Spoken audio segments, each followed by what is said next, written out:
اعوذ باللہ من الشیطان الرجیم بسم اللہ الرحمن الرحیم صلی اللہ علی نبی الامی وآلہ صلی اللہ علیہ وسلم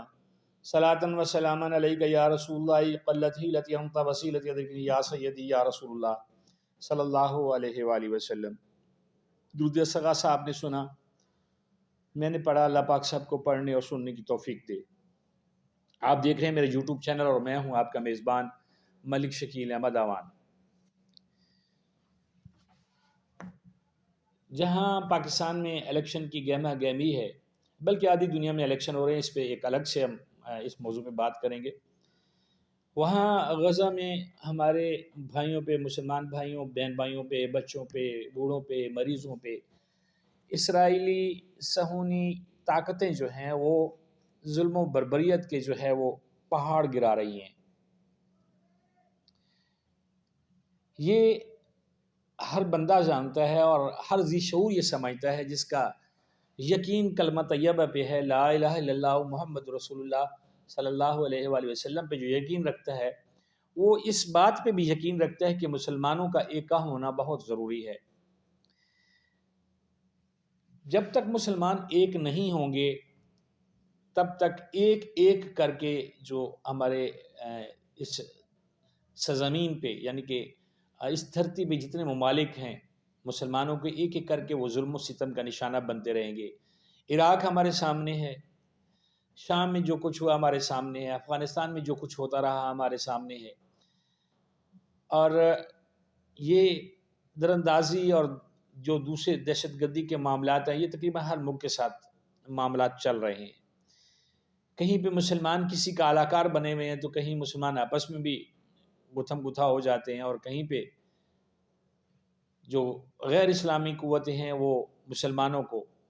تکلیف پہنچانے میں کوئی کسر باقی نہیں چھوڑتی ہیں۔ مسلمانوں کی اس وقت یہ حالت ہے کہ سوائے شور شرابے کے، سوائے مذمت کرنے کے، کوئی بھی ایسا کوئی بھی رد عمل سامنے نہیں آ رہا جسے کہیں کہ وہاں پہ لگی ہوئی آگ جو ہے وہ ٹھنڈی ہو جائے گی۔ اور یہودیوں کے لیے جو ہیں اسرائیلی جو ہیں فلسطین کے خلاف بہت سارے ممالک جو ہیں بظاہر اور پوشیدہ امداد کر رہے ہیں اسرائیلی افواج کی، اسرائیلی حکومت کی۔ مسلمانوں کی یہ حالت ہے جیسے کسی کوے کو کوئی مرغا پکڑ لے، جب وہ اس کے بچے اٹھانے کے لیے، کسی مرغی کے بچے اٹھانے کے لیے کوا آئے اور مرغی اس کو پکڑ لے اور اس کو دبوچنا شروع کرے، اس کو نوچنا شروع کرے، تو باقی کوے کائیں کائیں کرتے رہتے ہیں، لیکن وہ کر کچھ نہیں پاتے، اور نہ ہی وہ ایسی ان میں ہمت ہوتی ہے، بس سوائے شور کرنے کے۔ ہماری بھی یہ ایک ویڈیو میں نے دیکھی اور میں نے اس ویڈیو کے حوالے سے تھوڑا سا آپ کو حوالہ دیا۔ بالکل یقین کریں اس ویڈیو جیسی حالت ہے اس وقت۔ ہم سوائے جتنے بھی ممالک ہیں، چاہے OIC ہے، چاہے جو بھی ہے،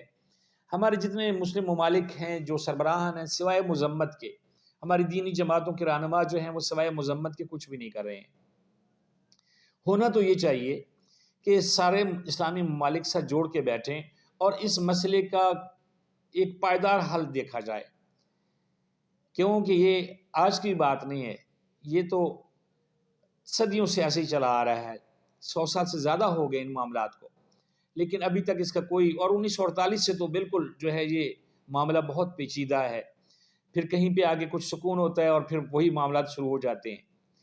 جو لوگ یہ کہہ رہے ہیں کہ یہ 2 ریاستی حل ہے، اس کا حل 2 ریاستی ہوتا تو یہ کب کا نکل چکا ہوتا۔ ہمارے مدبر اور ہمارے جو بہت دور سوچنے والے جو لوگ ہیں انہوں نے اس کو تسلیم کر لیا ہوتا۔ ہمارے قائد اعظم محمد علی جناح نے اس جو اسرائیل ہے اس کے وجود کو تسلیم کرنے سے اسی لیے انکار کیا تھا کہ یہ ایک ایسی قوت ہے، یہودی لوگ ایسے صہیونی ایک قوت ایسی ہے جو امن سے بیٹھنے والی نہیں ہے، اور اس کے لیے بہت سارے ماضی میں چلے جائیں تو بہت ساری باتیں ہیں، ہٹلر کی باتیں بھی یاد آتی ہیں، ہولوکاسٹ بھی یاد آتا ہے، سارا کچھ یاد آتا ہے، لیکن ہمارے پاس عالم اسلام کے پاس کرنے کو کچھ بھی نہیں ہے سوائے باتوں کے، سوائے ڈیفنس کے۔ شاید اس لیے کہ اسلام کے جتنے بھی اسلامی ممالک کے سربراہان ہیں وہ کہیں نہ کہیں غیر مسلموں کے ساتھ جو ہے وہ ہاتھ ملائے ہوئے ہیں، ان کی جو وقتی ضروریات ہیں، جو ان کے اقتدار ہیں، اس کے لیے ضروری ہے کہ وہ درگزر کریں، قطع نظری کریں۔ دکھ ہوتا ہے اس صورتحال دیکھ کے۔ ہمارے پاس جو طریقہ کار ہے، جو باقی لوگ بھی کر رہے ہیں، کوئی واٹس ایپ پہ کر رہا ہے، کوئی سوشل میڈیا پہ کر رہا ہے، ہمارے پاس آواز سے اٹھانے کی قوت ہے، اور میں اپنے اس چینل کے توسط، آپ حضرات کے توسط، اگر ہم کچھ بھی نہیں کر سکتے تو کم از کم اللہ کے حضور ان کے لیے جو ہے دعا تو کر سکتے ہیں، کیونکہ جہاد جو ہے وہ تب تک فرض نہیں ہوتا جب تک ریاست کا سربراہ جو ہے وہ اس کا اعلان نہ کرے، اور ہم اس کنڈیشن میں بھی، ہماری عوام اس کنڈیشن میں بھی نہیں ہے، لیکن ہمارے جو سربراہان ہیں، جو ہمارے کرتا دھتا لوگ ہیں، وہ الحمدللہ ہر طرح سے پاورفل ہیں، لیکن بس توفیق کی بات ہے۔ دعا کریں کہ اللہ پاک توفیق دے مسلمانوں کو، مسلمان ممالک کے سربراہوں کو، کہ وہ سر جوڑ کے بیٹھیں اور ایک نبی کی امت ہونے کا ثبوت دیتے ہوئے ایک آواز ہو جائیں۔ اللہ تعالیٰ اسلام کا، مسلمانوں کا اور پاکستان کا حامی و ناصر ہو۔ بہت شکریہ۔